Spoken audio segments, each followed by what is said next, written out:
ॐ जय जय जय नमस्तु नमस्तु नमस्तु।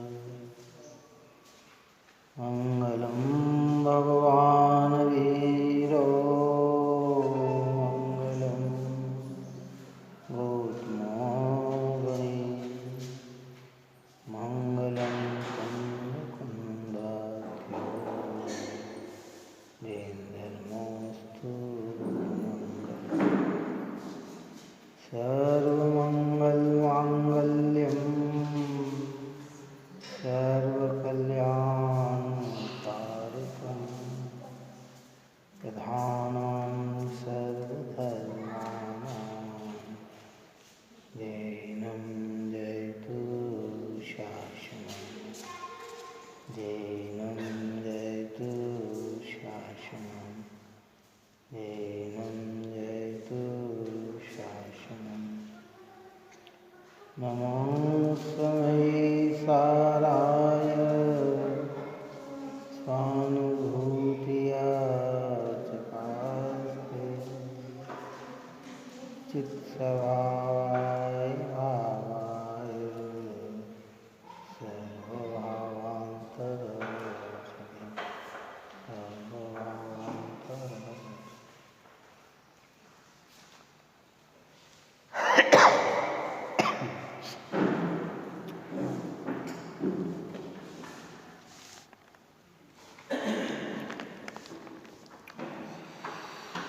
गाथा 72 अपनी पूर्ण हुई, जिसमें आचार्य कुल वसंत में आसुरों को अशुचि, जड़ और दुख का कारण कहा और आत्मा कैसा है, उसके अति पवित्र है, ज्ञाता है और सुख स्वरूप है। ऐसे अंतर को जानकर इन आश्रव भाव से जो निवृत्त लेता है वही ज्ञानी है और उस ज्ञानी के कर्म का बंध नहीं होता। ऊपर में स्पष्ट किया यह मुख्यतः मिथ्यात्व और अनंतानुबंधी संबंधी बात है। सम्यक दृष्टि जीव जो होते हैं वे ज्ञानी ही होते हैं। अब इसी के समर्थन रूप में आचार्य 47 नंबर का कलश कहते हैं।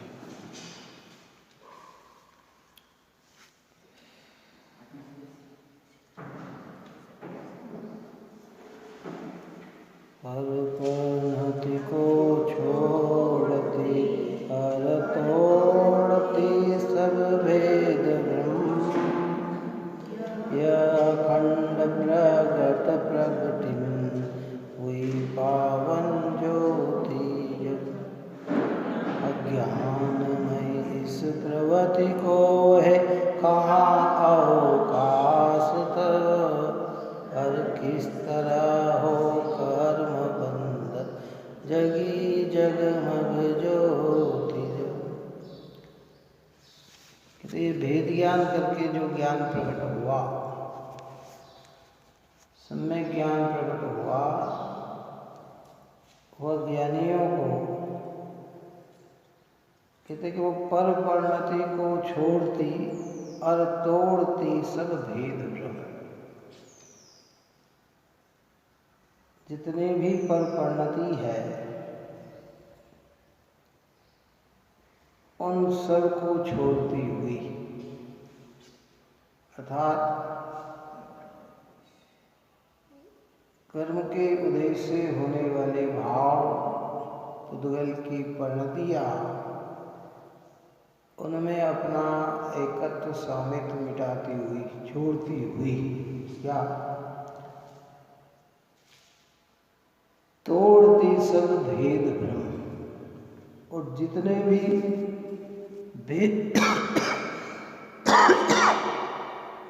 भेद है कथन किए गए हैं पर्यायात्मक रूप उन भेदों को, वो भी भ्रम को तोड़ती है।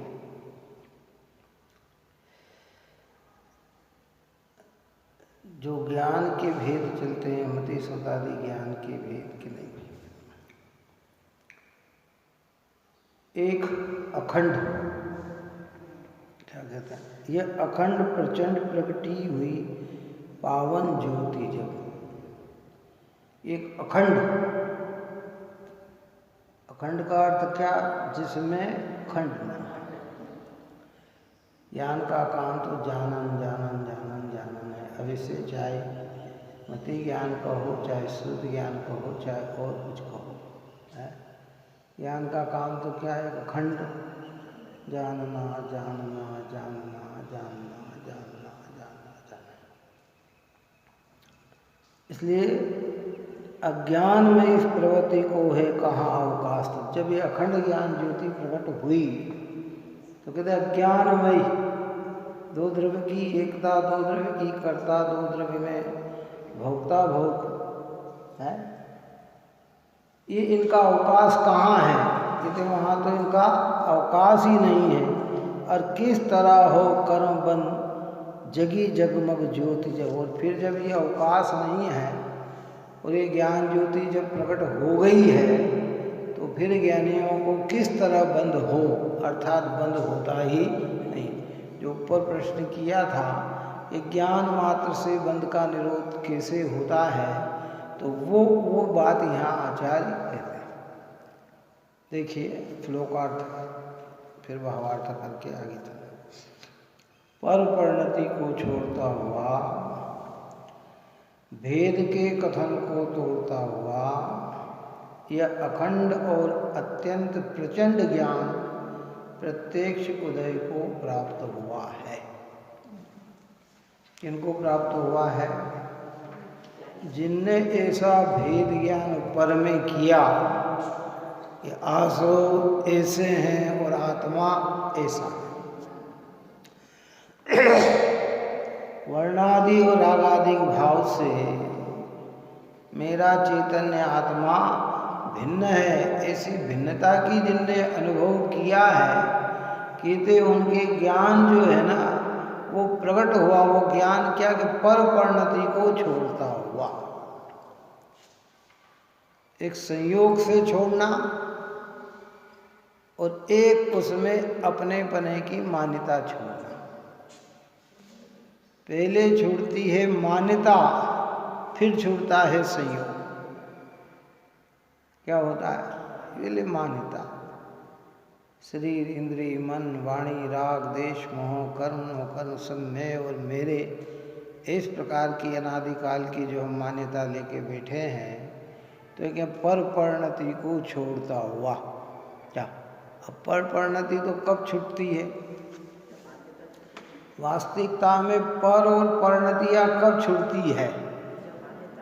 हाँ, ओरिजिनल में पूरी देखें तो द्रव्य कर्म भाव कर्म नो कर्म से रहित तो कौन होता है? सिद्ध भगवान होते हैं। अर्यंत को भी अभी तो है, लेकिन उनके प्रति न एकत्व है न उनके प्रति राग है। अर्यंत को तो सब नष्ट हुए, लेकिन अविरत सम्यक दृष्टि को अभी परद्रव्य के प्रति राग नहीं टूटा, पर परद्रव्य के प्रति एकत्व बुद्धि टूट गई। तो कहना पर परिणति छोड़ता हुआ, यानी पर की मतलब पुद्गल के लक्ष्य से उत्पन्न होने वाली शरीर आदि की क्रिया संयोग, ये सब पर परिणति है कि इनको छोड़ता हुआ, अर्थात इसका एकत्व स्वामित्व कर्तृत्व भोक्तत्व के परिणाम छोड़ता हुआ और भेद के कथन को तोड़ता हुआ। जितना भेद प्रभेद से आत्मा को समझाया जाता है ना, कहते कि उन कथनों को तोड़ता हुआ ये अखंड और अत्यंत प्रचंड ज्ञान प्रत्यक्ष उदय को प्राप्त हुआ है। अहो, ऐसे ज्ञान में परद्रव्य के कर्ता कर्म की प्रवृत्ति का अवकाश कैसे हो सकता है?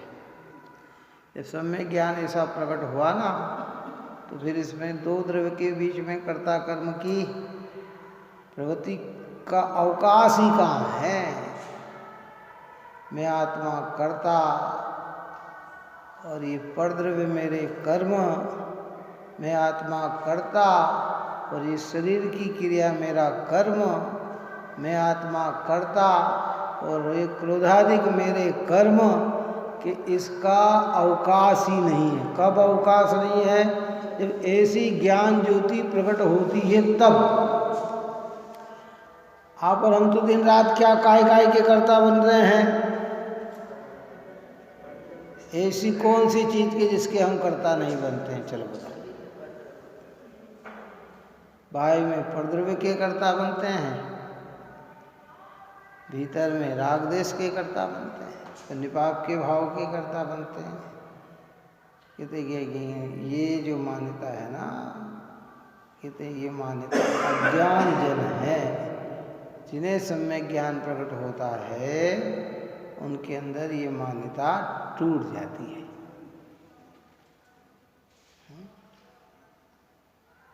अनादिकाल से तो यही किया है भाई। दो ही तो कांति है।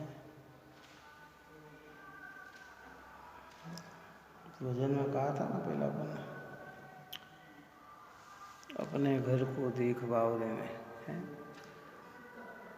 पर परिणति पर भाव निरखता, आत्म तत्व को भूला रे। पर भावों में सुख दुख माने, झूल रहा भव झूला रे। क्या संसार के झूले में झूल रहे हैं। 4 गति 84 लाख योनि के झूले में हम झूल रहे हैं। क्यों झूल रहे हैं? 3 शब्द दिए इसके अंदर। पर परिणति पर भाव निरखता, आत्म तत्व को भूला रे। पर भावों में सुख दुख माने, झूल रहा भव झूला रे। पर कहने से स्थूल बाह्य पदार्थ आ गए। कितना? मकान, दुकान, खेत खलियान, बाग बगीचे, वस्त्र आभूषण, जितने भी भाई दिख रहे हैं कि ये सब पर। और परिणति कहकर ये पर्याय, क्या?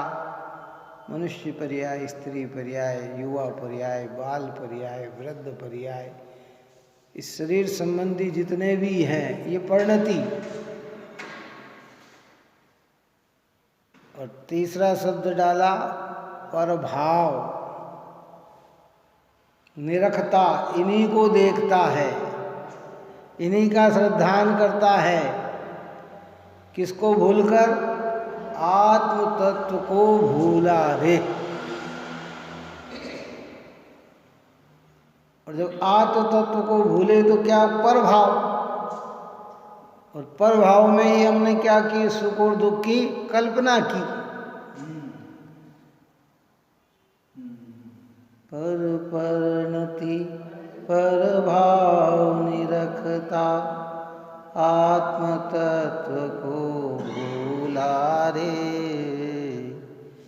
पर भावों में सुख दुख माने, झूल रहा भव झूला रे। ये पर भावों में सुख दुख माने तो कहाँ के झूले झूलेंगे? झूल रहे झूले। और जिसे प्रभाव में सुख मानते हैं तो कहते 84 के पथिक तुम्हारा, शिवपुर दूर ठिकाना रे। क्यों पर में सुख खोज रहा तू, क्यों पर का दीवाना रे। काय के पथिक है हम? अभी तक तो 84 जबकि हमारा है पथिक यानी कहाँ, पथिक किसे कहते हैं? राही की, चलने वाले को। तो हम काय के पथिक बने हुए हैं अभी तक? 84 लाख योनि के घूमने वाले पथिक बने हुए हैं। क्यों? कि पर भावों में सुख दुख मान रहे हैं। काय में आत्म को भूलकर पर भावों में सुख दुख मान रहे हैं, तो 84 के पथिक बने हुए हैं। है ना? किनका भजन था ये विनय कुमार जी पथिक का भजन था।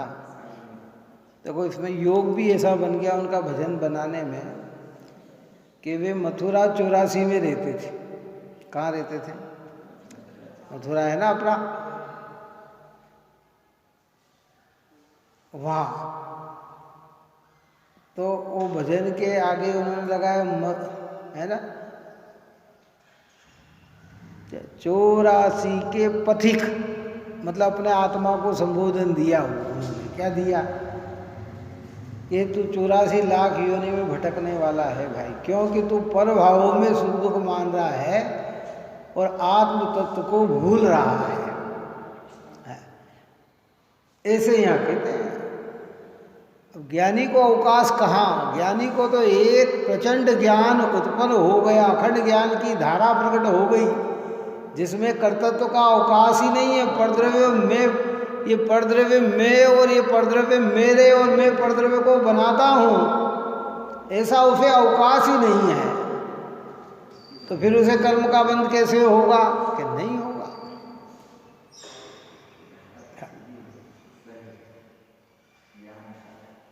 कि परद्रव्य के कर्ता कर्म की प्रवृत्ति का अवकाश कैसे हो सकता है, तथा पौद्गलिक कर्म भी कैसे हो सकता है? नहीं हो सकता है।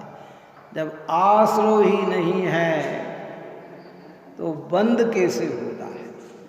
जब मिथ्यात्व अनंतानुबंधी कषाई नहीं है तो मिथ्यात्व अनंतानुबंधी का बंध ही कैसे हो सकता? किनको? ज्ञानियों। ज्ञानी किसे कहा? कि जिन्हें आश्रय और आत्मा का भेद ज्ञान होकर, जो आश्रय से निवृत्त हुए हैं,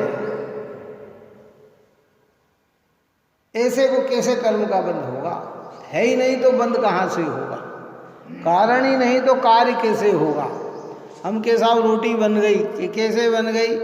ये बन गई। आटा ही नहीं था और रोटी बन गई। क्यों बन गई? आटा नहीं था तो रोटी कि कैसे बन सकती है? चलो बताओ। कारण नहीं है तो कार्य हो सकता है क्या? करते हैं कि नहीं? कारण विधानु कार्याणि। अब अज्ञान ही नहीं है तो अज्ञान संबंधी बंध कैसे होगा ज्ञानियों को? हमें होता है क्योंकि हमें भेद ज्ञान नहीं है। तो आचार्य अमृतचंद्र देव ने अद्भुत कलश की रचना कर दी ये थी। देखो और भेद विशेषता में समझाते हैं। ज्ञेयों के निमित्त से तथा चोपसम के विशेष से ज्ञान में जो अनेक खंडरूप आकार प्रतिभाषित होते थे, उनसे रहित ज्ञान मात्र आकार अब अनुभव में आया, इसलिए ज्ञान को अखंड विशेषण दिया है। क्यों ज्ञान को अखंड विशेषण दिया? ज्ञान का नाश नहीं, पढ़ो उसको, सुनो ध्यान से, एकदम ऐसा नहीं बोलना। ज्ञान के ज्ञेयों के निमित्त से चोपसम में विशेष ज्ञान के जो अनेक खंड रूप आकार, अभी हमारे क्या हो रहा? खंड खंड आकार हमारे झलक रहे हैं। क्या? कभी स्पर्श को जानते तो कभी रस को जानते तो कभी घ्राण को जानते, तो हमें लग रहा है कि ज्ञान खंड खंड है। क्या है? यहाँ तो कह रहे हैं कि ज्ञेयों के ये चोपसम ज्ञान जो है अनेक खंड रूप आकार प्रतिभाषित होते थे, उनसे रहित ज्ञान मात्र आकार अब अनुभव में आया। अब कैसा अनुभव में आया? एक ज्ञान मात्र, अखंड ज्ञान। इस ज्ञान में कितने ही ज्ञेय झलके, ज्ञान का काम तो जानना जानना जानना जानना जानना जानना जानना है।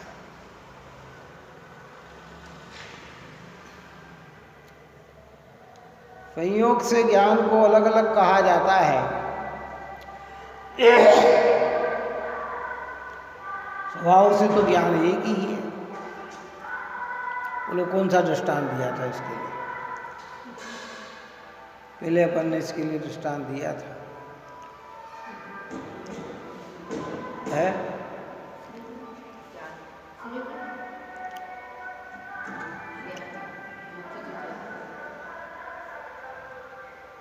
अग्नि जो होती है वह तो उष्ण रूप ही होती है।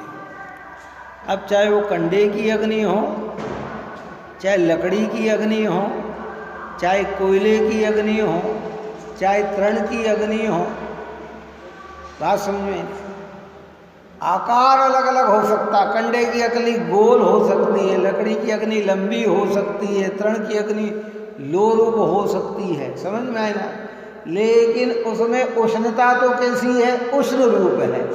ऐसे ज्ञेयों के निमित्त से ज्ञान अनेक अनेक रूप दिख सकता है, लेकिन ज्ञान की अपेक्षा तो ज्ञान कैसा है? एक है।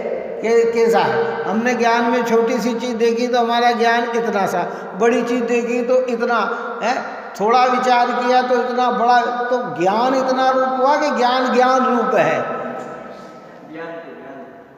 ज्ञान तो अखंड है।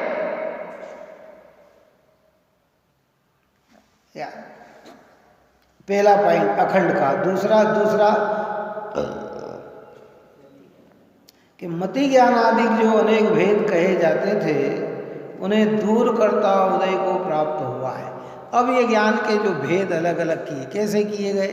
ये कंडे की लकड़ी, ये अग्नि की लकड़ी, या कह रहे ये मति ज्ञान, ये श्रुत ज्ञान, ये अवधि ज्ञान, ये मन परे ज्ञान, ये केवल ज्ञान। ज्ञान तो कैसा है? ज्ञान है।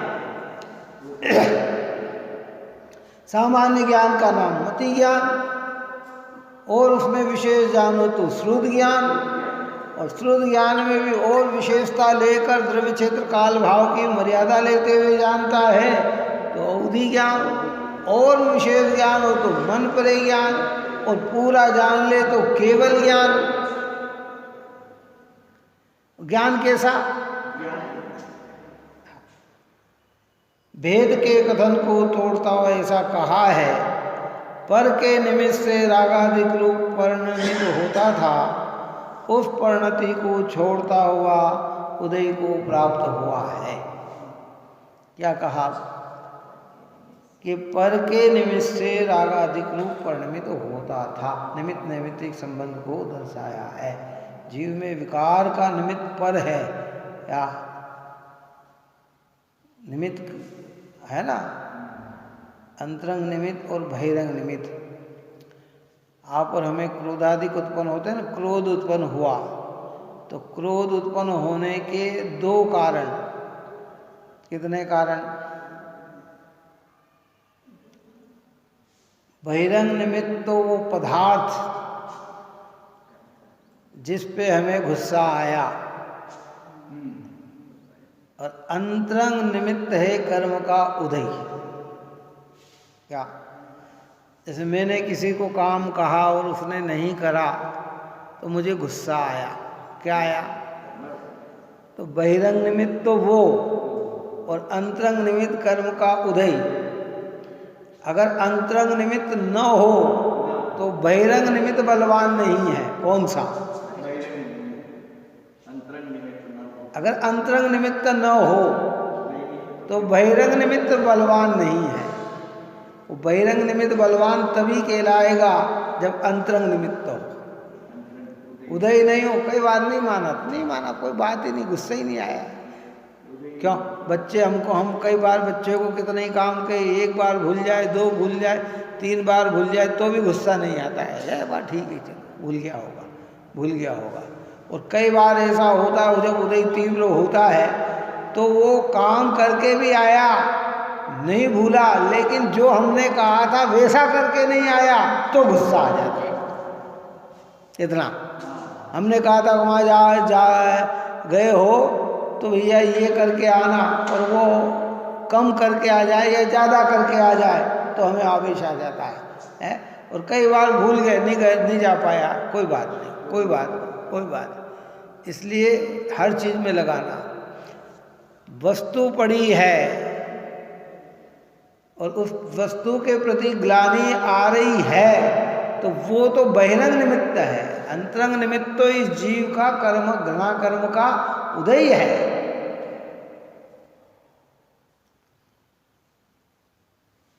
बाहर में किसी का दृश्य और कोई हंस रहा है,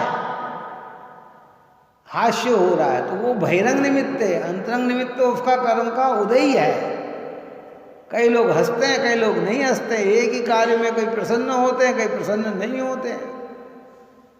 नहीं होता ऐसा। एक को उत्साह आ रहा है, एक को उत्साह ही नहीं, कार्य वही है। एक को बहुमान आ रहा है, एक को बहुमान नहीं आ रहा है। एक निंदा कर रहा है, एक निंदा नहीं कर रहा है। एक बुराई कर रहा है, एक बुराई नहीं कर रहा है।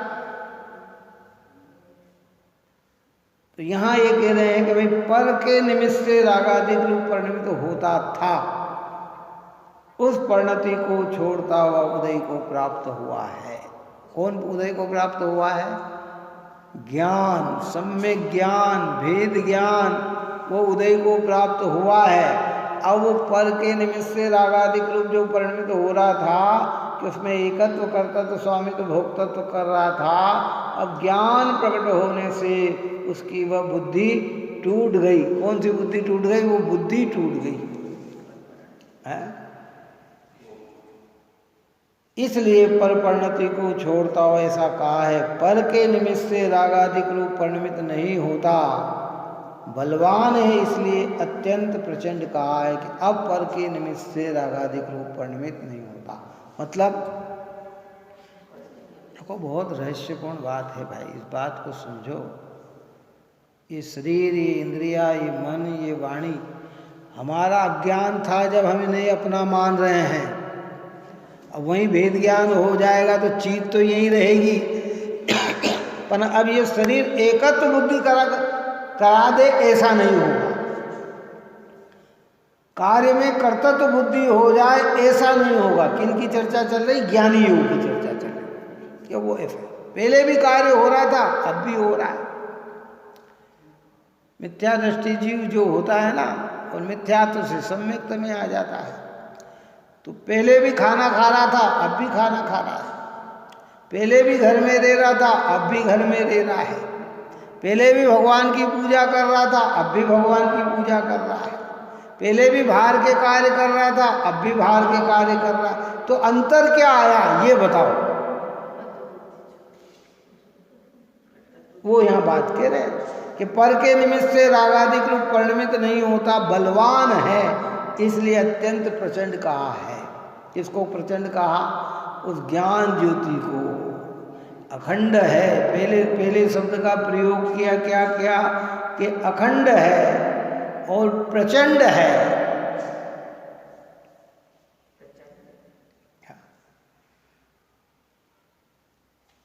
गजब की बात है। अमृतचंद्र आचार्य देव ने तो अमृत ही बरसा दिया भाई दिवस में। हमारे भीतर नहीं समझ में आ रही, ये हमारा दोष है। किसका दोष है? फिर से सुनो इस बात को एक और बार डबल से। ज्ञेयों के निमित्त से तथा चोपसम के विशेष से ज्ञान में जो अनेक खंड रूप आकार पृथ्वी भाषित होते थे, अलग अलग अलग खंड का मतलब भेद रूप है ना, अलग अलग। अभी हमें क्या हो रहा? सब अलग अलग अलग अलग अलग अलग अलग है। उनसे रहित ज्ञान मात्र आकार अब अनुभव में आया। अब ज्ञान कैसा आया? अखंड। ध्यान ध्यान ध्यान ध्यान ध्यान ध्यान। पांच इंद्रिय के माध्यम से अलग अलग जान रहे थे। अब वो इंद्रियों का लक्ष्य छूटा और ज्ञान का लक्ष्य हुआ, तो ज्ञान कैसा परिणमित हुआ? जानन जानन जानन जानन जानन जानन। इसलिए ज्ञान को अखंड विशेषण दिया। अखंड।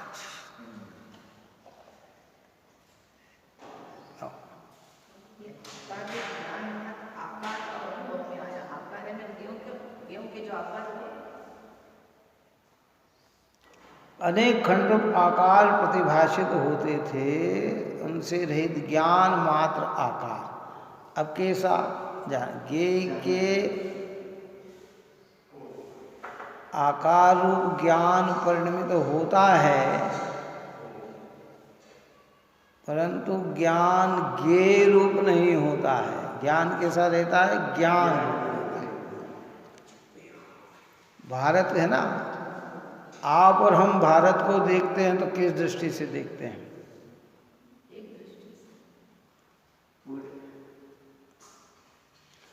आप और हम भारत को देखते हैं तो कैसी दृष्टि से देखते हैं?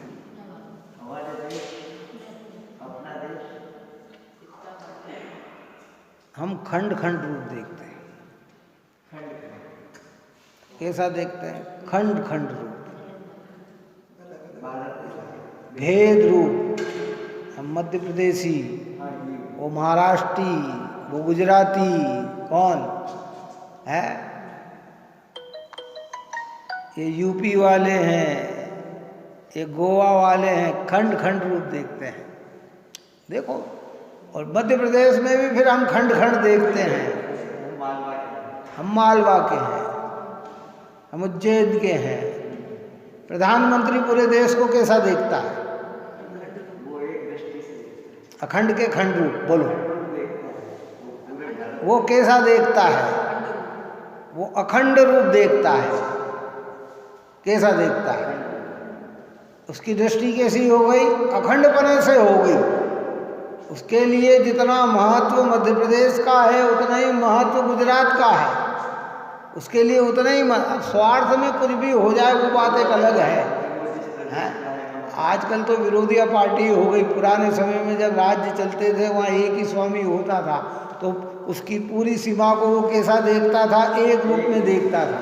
कितना आज तो हो गई कि भाई कुछ जगह ये पार्टी जीती, न कुछ जगह वो पार्टी दिखी, कोई जीती न कोई जगह वो उधर जीती। तो स्वार्थवश जहाँ अपनी पार्टी जीती उसका सहयोग ज़्यादा करे, अन्य का कम करे। ये लेकिन न्याय नीति से देखा जाए तो पूरे भारत को क्या, इसलिए हमारे यहाँ कहते हैं कश्मीर से कन्याकुमारी भारत एक अखंड देश है। तो जिनको ज्ञान ज्योति प्रकट हुई, भेद ज्ञान की ज्योति प्रकट हुई, वो गेयों के आकार से ज्ञान को खंड खंड अनुभव नहीं करते, अखंडपने से अनुभव करते हैं कि मेरा ज्ञान तो कैसा एक अखंड है? मति ज्ञानादि जो अनेक भेद कहे जाते थे उन्हें दूर करता हुआ उदय को प्राप्त हुआ कि ये भेद को दूर करता हुआ ज्ञान उदय को पा। उस ज्ञान में मति सुत अवधि मन परे की ज्ञान के भी भेद नहीं है। जानन जानन जानन, समझने के लिए भेद है, अनुभव में भेद नहीं है। जिनवाणी में भेद प्रभेद सबकी चर्चा की गई है, लेकिन जब तत्व अनुभव करना है तब ऐसी बात समझाते हैं। इसलिए भेद के कथन को तोड़ता ऐसा कहा, और पर के निमित्त से रागादिक रूप परिणमित होता था, उस परिणति को छोड़ता हुआ उदय को प्राप्त हुआ। इसलिए पर परिणति को छोड़ता हुआ ऐसा कहा है। पर के निमित्त से रागादिक रूप परिणमित नहीं होता, बलवान है इसलिए अत्यंत प्रचंड कहा। अब पर के निमित्त से वह रागादिक सम्यक दृष्टि के कर्म का उदय भी है, सम्यक दृष्टि के कर्म का बंध भी है ना।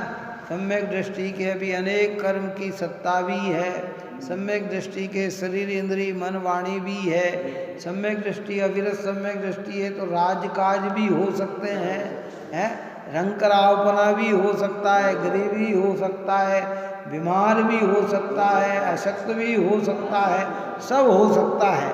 पर अब उसकी जो पहले उस रूप रागादिक रूप परिणमित हो रहा था कि ये मैं और ये मेरे, अब वो भाव उसके अंदर से क्या हो गया? टूट गया।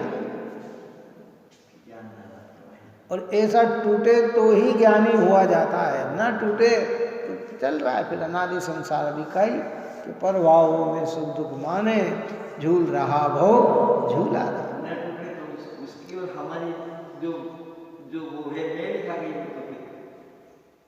फिर हम भी वो उसी हिसाब से हो गए। देखिए भावार्थ में कहते हैं आगे, कर्म बंध तो अज्ञान से ही कर्ता कर्म की प्रवृत्ति से था। काय से था? कर्म बंध काय से हो रहा?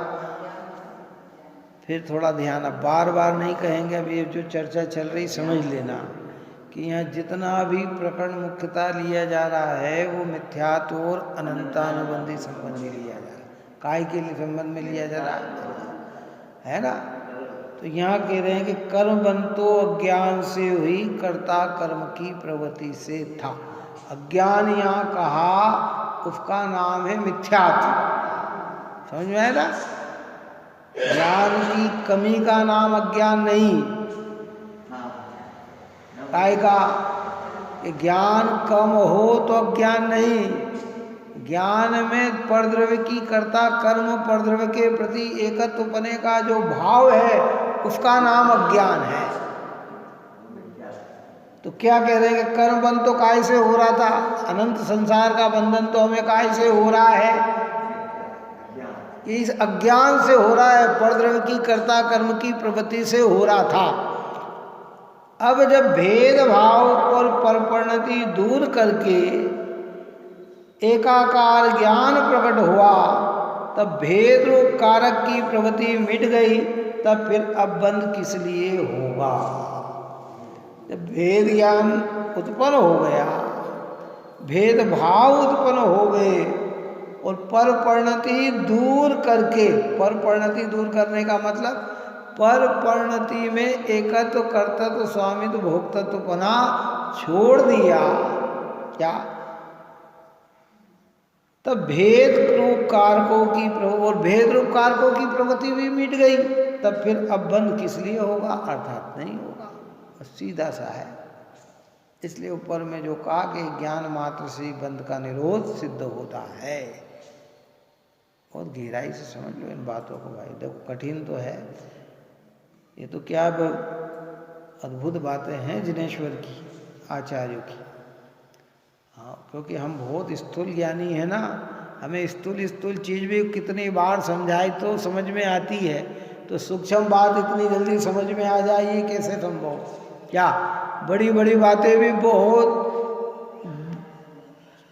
प्रयत्न करने पर समझ में आती है, तो छोटी बातें, लेकिन चीज तो इस छोटी बात को समझने से ही प्रवृत्ति तो मिटेगी हमारी, और प्रयत्न करेंगे तो ये सूक्ष्म बात भी हमारी समझ में आएगी।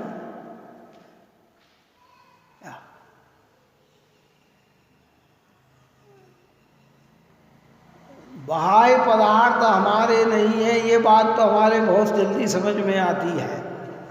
क्यों? जिस मकान में रहते हैं वो हमारा नहीं, ये थोड़ा समझने में देर लगती है। फिर ये समझ में आने लग जाए तो ये शरीर हमारा नहीं है, ये समझने में बड़ी देर लगती है। फिर ये समझ में आ जाए तो कहते हैं कि मन वाणी हमारी नहीं है, ये समझने में देर लगती है। इंद्रियां हमारी नहीं है, ये समझने में देर लगती है। और ये भी समझ में आ गई तो ये कर्म हमारे नहीं है, ये समझने में देर लगती है।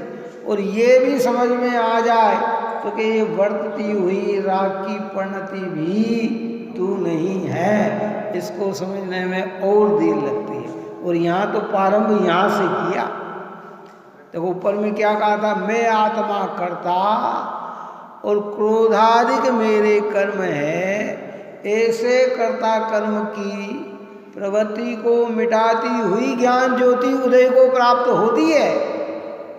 जब जिसे राग की कर्ता कर्म प्रवृत्ति मिट गई, जिसका राग में एकत्वपना छूट गया, जब वो राग को ही अपना नहीं माने तो फिर परद्रव्य को अपना कैसे मान सकता है? जैसे हमारे यहाँ कहा ना कि जहाँ देह अपनी नहीं तहाँ ना अपना को। जब शरीर ही हमारा नहीं है तो दूसरी चीज हमारी कैसे हो सकती है? तो आचार्य ने और गंभीरता में कह दिया कि जब ये राग ही तेरा नहीं है तो दूसरी चीज तेरी कैसे हो सकती है? राग की कर्ता कर्म की प्रवृत्ति को मिटाती हुई ज्ञान ज्योति प्रकट को प्राप्त होती है, उदय को प्राप्त होती है। अर्थात नहीं, अब जब कारण ही नहीं तो कार्य कैसे होगा? अभी काय कि भाई आटा ही नहीं है तो रोटी कहाँ से होगी? कि नहीं साहब हमने तो रोटी बना ली और खा ली, कि आटा नहीं, आटा नहीं था फिर भी रोटी, तो फिर रोटी कैसे बन गई? हाँ, घर में आटा नहीं था ना रोटी बन गई, वहां तो के पड़ोसी से आ गया होगा, क्यों है? या बाजार से रोटी लेके खा ली होगी बनी हुई, लेकिन बनी तो आटे से ही है ना। अगर आटा ही नहीं हो और जो आटे से रोटी नहीं बनती है वह बन जाए तो बिना कारण के कार्य हो जाए तो फिर तो सारी व्यवस्था ही फेल हो जाए। कैसे हो जाए? तो फिर सम्यक दर्शन ज्ञान चारित्र नहीं हो और मोक्ष हो जाए, क्यों? क्योंकि बिना कारण के कार्य हो गया ना, है? ये सब आत्मा को नहीं जाना और हम सुखी हो गए कि नहीं। इसलिए कारण विधानो कार्याणि, कारण के अनुसार ही कार्य की उत्पत्ति होती है। ज्ञान मिटे तो फिर मिथ्यात्व संबंधी बंध कैसे हो? और अज्ञान बना रहे तो मिथ्यात्व संबंधी बंध क्यों न हो?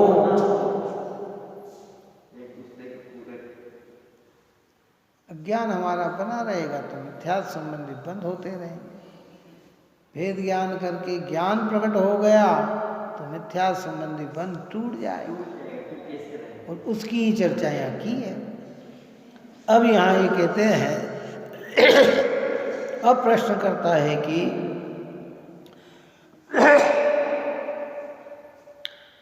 यह आत्मा किस विधि से आश्रव से निवृत्त होता है?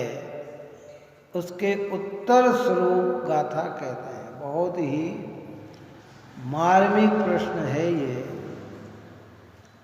भव्य जीवों के हृदय में ऐसा प्रश्न आना ही चाहिए कि हे भगवान, आपने जो ये मार्ग बताया, आपने जो ये कहा, मैं ऐसा कौन सा कार्य करूं, कौन सी विधि अपनाऊं कि जिस विधि से इन आश्रव भाव से निवृत्त हों?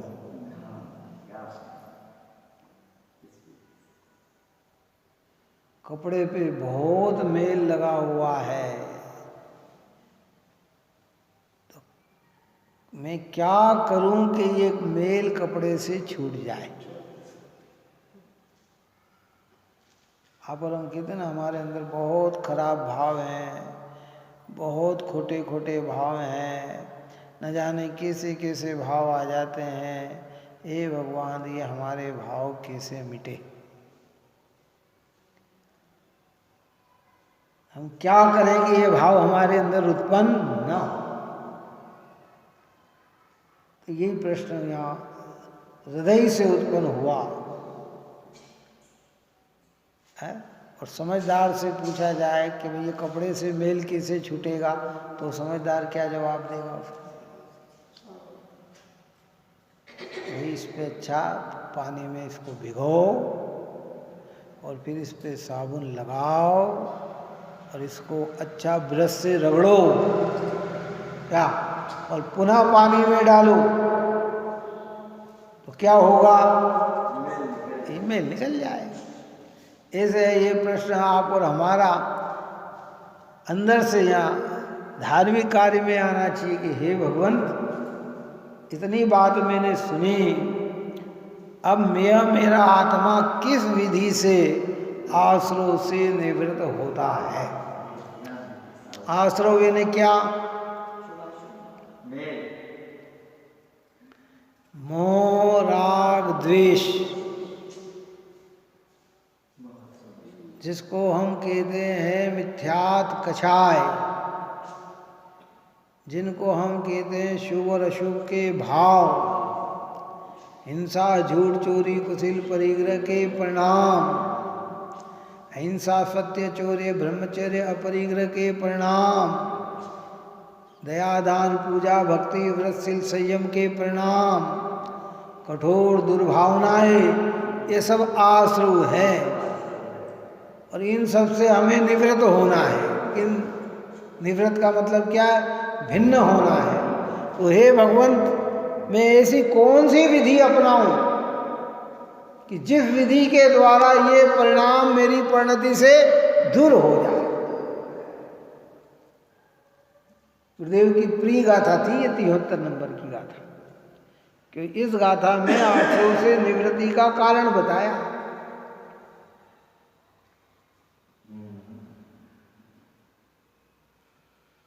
कैसे दुख के कारण, आश्रव यानी दुख कारण। छेदालाकार ने क्या लिखा आश्रव के बारे में? आश्रव दुखकार घनेरे, बुद्धिवंत तिने निर्वेदे। यह आश्रव भयंकर दुख के कारण है। हे बुद्धिमान पुरुष, ज्ञानी पुरुष, तो इन्हें इनसे निवृत्त ले, ये क्रोधाधिक से निवृत्त ले, ये मिथ्यात्व से निवृत्त ले, ये पापों से निवृत्त ले।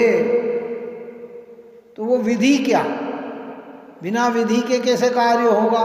क्यों? विधि तो चाहिए ना। वो विधि के स्वरूप में ये गाथा 73 नंबर की आचार्य कहते हैं। गाथा पाठ आज करते हैं, फिर कल गाथार्थम टीका चलाएंगे। मैं एक शुद्ध ममत्वहि नरु ज्ञान दर्शन पूर्ण हूँ, इसमें रहे स्थित इस शीघ्र ये सब क्षय करूं। कहते मैं इन्हें आत्म का वाचक, आत्म को बताने वाला, एक शुद्ध ममत्वहीन तो ज्ञान दर्शन पूर्ण। 38वीं गाथा में क्या लिखा कहा था?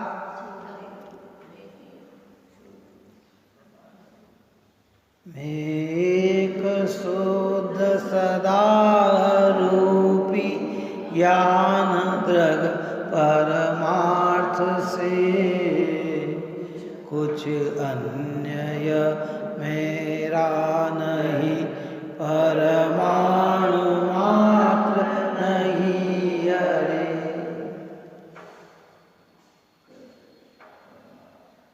पैंतीस गाथा बाद फिर आचार्य ये बात दोहराते हैं। 38वें के बाद 73वीं, क्यों है ना? 38वीं गाथा में ये बात कही कि मैं एक शुद्ध सदा अरूपी ज्ञान दृग परमार्थ से, यहाँ कह रहे हैं मैं एक शुद्ध ममत्वहीन ज्ञान दर्शन पूर्ण हूँ, इसमें रहे स्थित लीन, इसमें शीघ्र ये सब क्षय करो।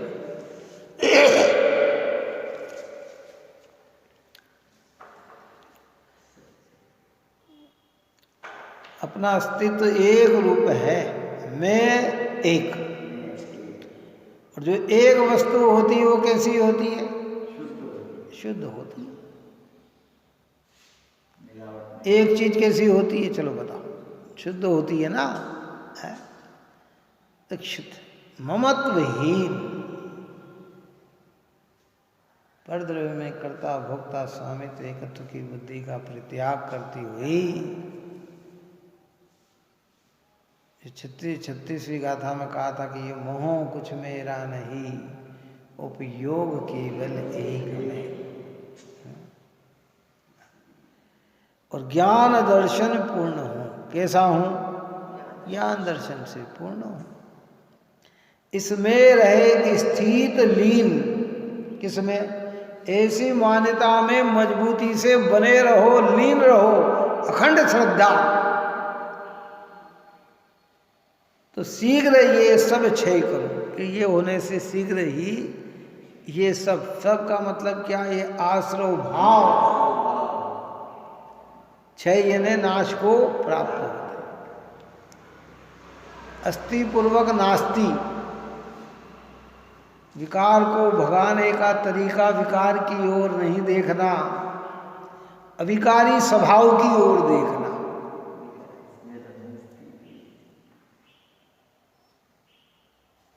अशुद्धता मिटाने के लिए अशुद्धता की ओर नहीं देखना, उसके शुद्ध स्वभाव की ओर देखना। तो क्या होगा? शुद्ध स्वभाव को देखने से शुद्धता मिट जाएगी। कथन में तो बहुत सरलता से आता है, प्रैक्टिकल बहुत मुश्किल है, लेकिन हम प्रयत्न करें जिनवाणी से बार बार यही सुने विचार। किसी को ही पता नहीं है भाई, ये जो जिनवाणी के निकट नहीं आया ना, किसी को ही पता नहीं कि राग क्या है, आत्मा क्या है, क्या करता क्या करता है, क्या ज्ञान दर्शन और क्या मैं हूँ और क्या एक है और क्या शुद्ध है? भगवान तो पूरे शुद्ध होकर राग द्वेष मोह से रहित हो गए।